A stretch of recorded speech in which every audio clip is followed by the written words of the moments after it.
Hey guys, Frexing Grace here.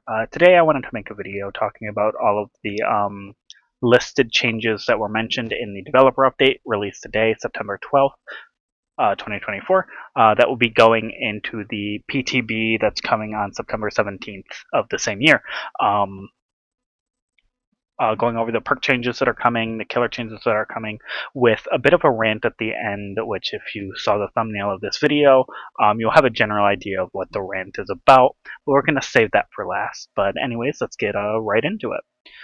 Alright, starting off with the first change, they are changing how Moris work, the Mori offerings, as well as a base kit Mori. So the killer will now be able to perform a Mori on the final survivor without using an offering. They are going to be removing obstacles that obstruct the camera during the Mori animation, and Memento Mori offerings now have a new effect, which gives you a large blood point bonus when performing the Mori on the final survivor, with each of those giving increased amounts of blood points based on the rarity of the one you brought. I'm not the biggest fan of this. I think bringing a Mori is a really exciting thing. It being base kit, obviously, it's a nice little flourish at the end of a match. Um, but I feel like overall, I'm not the biggest fan of this change, but it is nice. It'll all depend on how much of a blood point bonus it is, whether or not Mori offerings are even worth bringing. Starting off with survivor perk changes, we have teamwork power of 2. So the effect will now linger for a few seconds when out of range. Re-entering this range before the linger timer will maintain the effects. Increases the range of the effect by 16 meters, up from 12. And teamwork power of 2 no longer has a cooldown. It used to have a 2-minute cooldown, or no, not 2 minute, 2-minute 20-second cooldown, and it no longer deactivates when either survivor loses a health state. What this does is whenever someone heals another survivor, both of those survivors get a speed boost. I don't know by how much, as long as they were within a certain range of each other. It was really niche, because if you left the radius, it would just kind of go away, and it was not worth using. The same thing with the other teamwork skill, which we're going to go over in a second. But of the two, I think this one is the better of the two overall, and these changes are definitely welcome to make some lesser seen perks finally see some play. Teamwork collective stealth, same thing. All the exact same changes, but what it does is healing and staying near each other. I think causes you to not like scratch marks, which is big. It's not huge. It's not as good as the speed boost, but it's something worth having sometimes. So again, nice to see a fairly bad perk getting some love. Corrective action now applies to survivors within 8 meters. It used to be if they were cooperating on the same action, and it prevents failed skill checks or skilled. I can talk today. Failed skill checks now become great skill checks, up from good skill checks. I'm a little concerned about this one. I'll have to wait and see how this one pans out. But the synergies with like hyper focus and stick out and all of that really make me nervous to see how this will play out, because you can now intentionally, in theory, miss a skill check and still get rewarded. So that could be a problem. Um, Overall, it might be nice to see this perk a little bit more, because it is a fairly interesting effect. It's just not that good and relies on playing badly. Inner focus. I increase the aura reading range from 5 seconds to 10 seconds and remove the range requirement. This is really good. Inner focus is a really interesting perk that just kind of doesn't really help. So what it used to be is a 32-meter range. If you were within 32 meters of a survivor losing a house state, you got 5 seconds of aura read on the killer. At that point, you already know where the killer is if you're within 32 meters. So this makes it so that while someone's in chase across the map, you get 10 seconds of aura read whenever they lose a health state, which is fairly useful information on most killers. We're going to live forever. Increase the healing speed bonus to 150%, was 100%. This by itself is huge.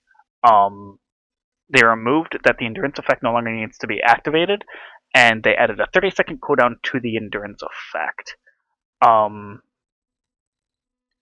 This is huge. Made for This, We're Gonna Live Forever was already a really good combination. It just got a lot better. I honestly think you're going to be seeing a lot of We're Gonna Live Forever and Made for This in the coming weeks if this goes through. So keep an eye on that because it will be something you'll have to learn to play around a bit. Poised, whenever you first start repairing a generator, see the killer door for 6 seconds, and increase the duration to 14 seconds up from 10. What Poised did was it made it so when you finish a generator, or whenever a generator was finished, you would not leave scratch marks for 10 seconds. So this just gives a bit more use to this perk. It's still not amazing, but it's definitely better than it used to be. Blood Rush. It now activates 60 seconds after being unhooked. Previously activated permanent when you were one hook away from death. It now deactivates upon completing a conspicuous action. It now deactivates when the exit gates are powered, and it no longer heals or provides the broken status effect. So what this does is it allows you to basically cycle your exhaustion. So you get unhooked, you get healed, you now can activate your sprint burst, your life, etc., and immediately activate it again, as long as you don't perform a conspicuous action, and do it again. So this is going to give you a lot of distance from the killer, will allow you to run maybe 2 exhaustion perks together. So this is interesting. It'll be another one to keep an eye on. In its current state, it's really niche, but it can be really good in the right hands. So I definitely think that this is going to be an interesting one as well. Definitely going away when the exit gates are powered is big, because this would be a big problem if it wasn't. Quick Gambit. So when chased, you see the auras of other survivors. It has a 60-second cooldown upon losing a house state. They reduce the repair speed bonus to 5%, but the repair speed bonus no longer has a limited range. So while you are in chase, um, you are giving everyone else in the map a repair speed boost. It's only 5%, but 5% for just not being chased while someone else is a fairly good boost. It's not amazing, but it will definitely help Swifts in particular, allowing them to play a little bit more with their chase-oriented survivor being able to keep the killer's attention for a lot longer. I definitely think that the 60-second cooldown upon losing house state is necessary for this, because otherwise this perk would be insane. It'd be ridiculous. So definitely a good change here all around. Distortion, the big one that I've been waiting for. Rework. It no longer has tokens and instead deactivates once used until the next time you are chased, and increase the duration to 12 seconds up from 10. Finally, this perk is dead. I truly believe that this perk is not worth running in most situations. Because yes, it still counters lethal, but that means that barbecue is still really good. And if you have distortion and they bring lethal and someone else does, yours is eaten with the lethal. And then when they barbecue you, they know where you are. When they gearhead you, they know where you are. I definitely think that this is a lot better. This makes aura reading builds a lot more viable again. So all around, this is a great change. I think it's really good for the health of the game in general. Lucky Star now suppresses grunts and pain in pools of blood for as long as you're in the locker. This effect lingers for 30 seconds after you exiting the locker, was 10 seconds after entering, and it no longer reveals survivors or generator auras. This perk has needed help for so long, and it finally got it. This basically allows you to quick and quiet into a locker while injured, and as long as the killer isn't paying immediate attention, you can juke them out in the locker while injured, and this will also help once you leave the locker. So if you head on them, you now aren't leaving pools of blood and grunts of pain after head-oning them. If you combine that with like Dance with Me or something like that, or not Dance with Me, Parental Guidance, sorry. you have a bit of a more synergy with this perk, which is huge. I think this is a very, very good change overall. Perk that definitely needed the help. Onto killer perks. We have genetic limits, which is reworked to anytime a survivor loses health state, they suffer from exhaustion for 8 seconds.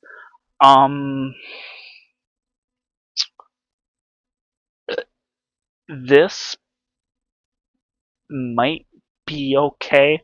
It's definitely better than what it was, but I don't think it's as good as people are making it out to be. I think it will see about as much play as Languid Touch does, and I'm okay with that. I don't want an end-all be-all to exhaustion perks just being neutered, but Killers just now having an actual tool to counter them still is very nice, so I'm definitely looking forward to that. Leverage, rework. Whenever a survivor performs an unhook, their healing speed is reduced by 50% for 30 seconds. This perk has been so bad for so long, I am so glad to finally see it buffed. But the problem is if we ever get out of this heal meta that we're currently in with Resurgence and Will Make It and all of those being as strong as they are, this perk could be a real problem in the future. So I think this is one that we just need to keep an eye on in future metas just to make sure that this current change isn't going to cause issues down the line. I think for now it's a really good perk though, especially combined with something like Gifts of Pain, to basically completely eliminate healing under the hook for those killers that can't get back to hook in time to interrupt the heal itself. So it will force people to leave, wait the heal out, and go do something else, which is honestly just a really nice thing and is the intention of anti-heal perks in general. So definitely a good change for now. Questionable down the line, but for now, very good. Thwack. Thwack now starts with 3 tokens. Gain a token upon hooking a survivor. When breaking a pallet or breakable wall, consume a token and cause survivors within 24 meters to scream and reveal their location for 5 seconds. This used to only be once per hook, which could cause, if you didn't break anything between one hook and the next, the perk lost value. This is making it so this perk is retaining its value. It all depends on what the token max is, if there is a max. If there is not, this perk is going to be very fun to play with, and that's the keyword, it's fun. I still don't think it's good. It'll be really good for catching rats. It'll be really good for finding people. The range of it did get nerfed, but I think 24 meters with it being token based now is fair, because it would be a little bit of a problem if it was the original number that it was, which I cannot remember at the moment. Overall, again, decent change. Yeah. Machine learning change. The most recently damaged generator becomes compromised. This is a change we've been asking for a long time as a community. And to be perfectly honest, I'm worried about this one as well, down the line. This perk is already really, really good. This perk basically says you lose. Anyone in chase after that gen pops loses that chase. A 10% haste and undetectable for 30 seconds is insanely strong. So this activating 5 times is really, really strong. Gen Kick is already kind of the meta we're leaning towards anyways, with Pop and Pain Res still being the meta that it is, with Eruption still being as good as it is as well. So I definitely think that this is going to be another one we need to keep an eye on if Gen Kick meta comes back in the way I think it's going to. Deathbound.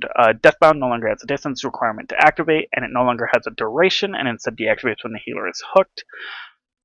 This perk has been so bad for so long, that I'm so happy that it's finally getting the love that it deserves, because this perk is really fun. I love oblivious effects on perks, and this one is a lot of fun. It's really easy to proc. The distance requirement to activate, I think, wasn't a big issue to begin with. 16 meters was the range requirement, which you're not going to be healing within 16 meters of the killer anyways. And then how it works is as long as you are within a certain radius of a survivor, they are going to, or nothing's different, but if you move, I think it's 8 meters away from that survivor that healed you, or no, of the person you healed, sorry, you become oblivious and it lasts for like 60 seconds. So it's now just until you are hooked, which is going to be terrifying. It's going to be a lot of fun, and I'm really looking forward to it. Ancient Tactics is another perk I am really concerned about. I'm gonna have to mess with in the PTB. Um, but what it does now, it's getting completely reworked. Whenever a survivor is within 6 meters of a dropped pallet, within 16 meters of your location, their aura is revealed for 10 seconds. My concern with this is there's no cooldown to it, A. And B, this basically makes most tiles in the game unmind gameable. Um, Especially with distortion getting nerfed, ironically, in this patch. This is going to be a very strong perk in most loops on most killers, especially killers who have the ability to hit through pallets or walls to begin with, like Pyramid Head, Dracula, Huntress, etc. Artists. This is just going to be a very, very strong perk that will kind of punish pre-dropping and staying in loops. So it's good. I'm concerned it might be a little too good. But the within 16 meters of your location and the within 6 meters of it themselves, I think that's enough to keep this in check for now, but we'll have to see. Dead Man Switch now applies only to the first survivors who stop repairing a generator and increase the duration to 50 seconds up from 30.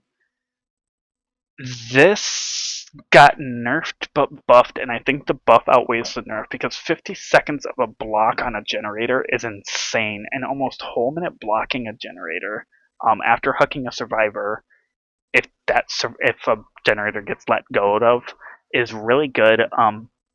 I really think Pain Res Deadman's is going to see a lot of play. Um, I'm a little annoyed. Not annoyed. I'm a little upset that it no longer applies to anyone who lets go. Um, but for that 50-second buff, I'm definitely it's worth it. Um, but yeah, Blood Echo. Blood Echo no longer has a cooldown, but they reduce the duration to 30 seconds.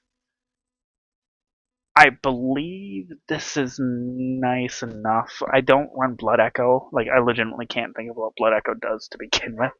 Um, but from what I've been seeing, a lot of people are fairly happy with this because this is another perk that just it needed help and the cooldown was unnecessary.